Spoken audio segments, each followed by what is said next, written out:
Welcome back to abettersociety.info. This is our 10th regular video and the 6th in a series dealing specifically with the hunter-gatherer societal pattern.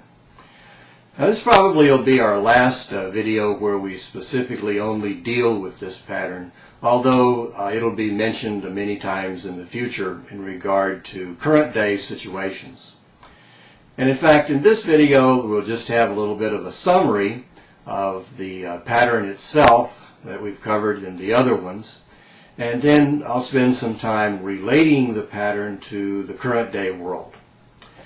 So what did we find about this way of living? Well, the main thing with these folks is that life was hard. I mean, their main concern was survival and safety. Everything that they had to get from nature. And so the group was everything. This is a societal pattern where you had to have everybody who's alive within the group on board with the values, the framework of thinking that made the system work. And I think that's one of the things we need to be sure to understand, is that this societal pattern is how human beings lived for tens, if not hundreds of thousands of years, before the advent of agriculture and animal husbandry made it possible to have more complex societal patterns. So the views, the frameworks of thinking from this way of living come down to us for a very long time, and the ideas, the thoughts, the standards live with us today. And so we want to talk about that relationship between, say, what went on 100,000 years ago with humans and what goes on today, or what has gone on in recent history. Now, first off, we'll start with the people who lived right here where we live, the Powhatan Indians. When the English came here just a little over 400 years ago, these were the people who controlled the land from about Washington, D.C. down to North Carolina. And they controlled it from the Atlantic Ocean back to what's called the Fall Line. The Fall Line is the place along the rivers, the James River, the Rappahannock, the Potomac, where you could no longer navigate. There were falls there, and you couldn't sail a boat up all the way up the river. That's where you had to stop. And they were able to control all of that land. The Fall Line runs from Washington, D.C. and Arlington, Virginia, down to Fredericksburg and on down to Richmond. So that was their land. And they had transitioned somewhat to agriculture, but they essentially still had a lot of hunter-gatherer characteristics. And just before the English came, according to the records left to us, particularly by John Smith, some soothsayer had told Powhatan that somebody was going to come out of the east and destroy his empire. And the only people who were in the east were the people who were called, what we call them, the Chesapeakes. In fact, that's where we get the name Chesapeake Bay.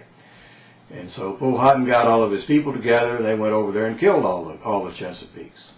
Those are the people who lived in what would be present-day Norfolk, Virginia Beach, and Chesapeake. So, you know, the pattern is there. If you feel threatened by a group of people, then you just go kill them. You kill them all, men, women, and children. But now this pattern isn't just an ancient pattern that was here 10,000 years ago or 400 years ago. We see that today.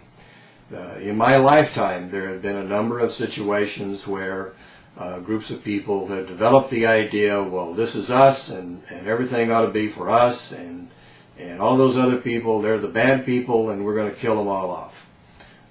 Adolf Hitler didn't invent this process. And we see the same thing going on in Cambodia. We saw it going on in Cambodia. We're seeing it go on today in parts of Africa, and Darfur certainly is a part of that pattern. And and there's other ways of looking at it.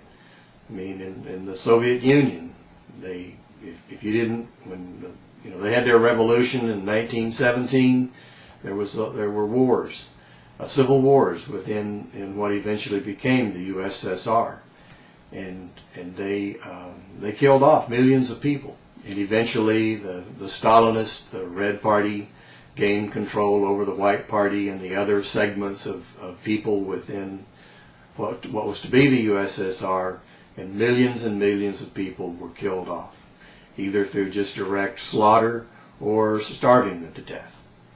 And so this is an ancient pattern that plays itself out. This is our stuff. This is who we are. Our ideology is the right ideology. And if you have the wrong ideology, then we'll kill you. So this is nothing new.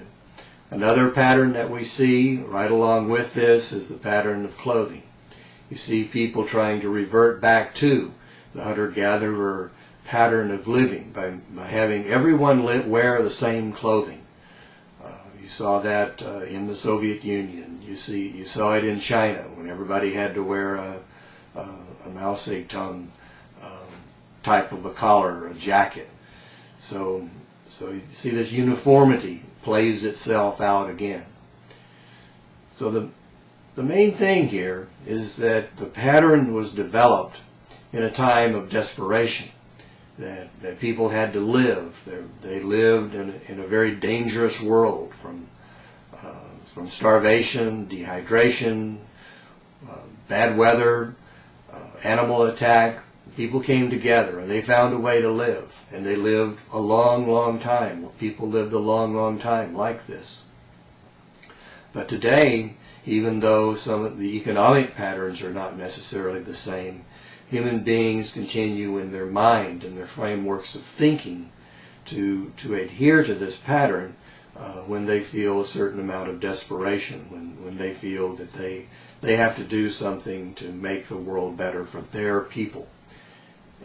And so that's why it's important for us to understand where the frameworks of thinking came from and recognize them when they come up in today's world. And of course, these things don't all have to be sinister. I mean, there's a basic human tendency of groups to gather around folks who are like themselves and take on some of these uniform patterns of dress and clothing. I mean, if you've ever gone out to lunch and found out that the restaurant you're going to is inhabited by a bunch of ladies from the Red Hat Society, I mean, there's sort of that same tendency. So it doesn't all of this have to be sinister things. It's just that it's just all of us humans, all of us normal humans, and sometimes we like to be together with a group of people that are like us. And sometimes we wear clothing that's like each other. But, when it gets to be a political issue, an major economic issue, then sometimes it cannot be too beneficial to a society. So I think that's probably all the time I have. And I'll sign off, and we'll talk about some more things later. Talk to you later.